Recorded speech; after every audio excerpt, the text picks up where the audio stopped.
L'Ajuntament de Sant Joan ha acceptat ja els nostres recursos que vam interposar en unes bases per uns concursos d'oposició per a 12 places en l'administració local. Això suposa una victòria per la igualtat i una victòria pels drets de la ciutadania, ja que qualsevol ciutadà i qualsevol ciutadana té dret a adreçar-se a l'administració pública en qualsevol de les llengües oficials. Esta resolució s'ha fet en qüestió de 2 dies.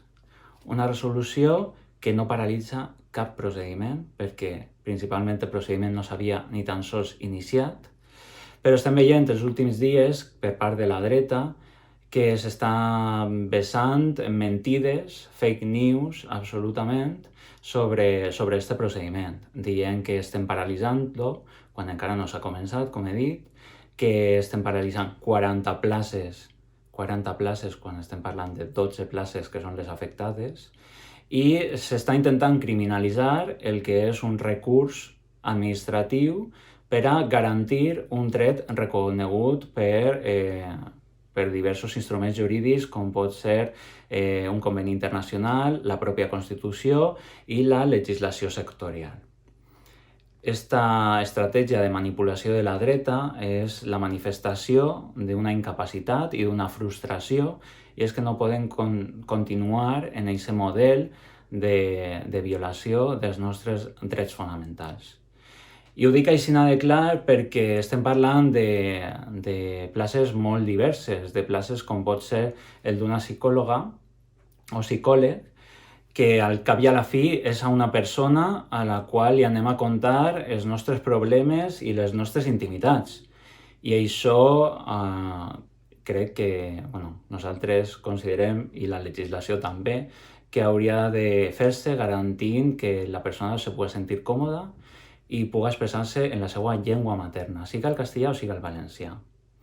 Per tant, l'administració pública, per a ser una administració de tots, perquè és una administració pagada en els impostos de tots i totes, ha de ser una administració que garantisca els drets lingüístics de tots els ciutadans que vivim en el nostre territori.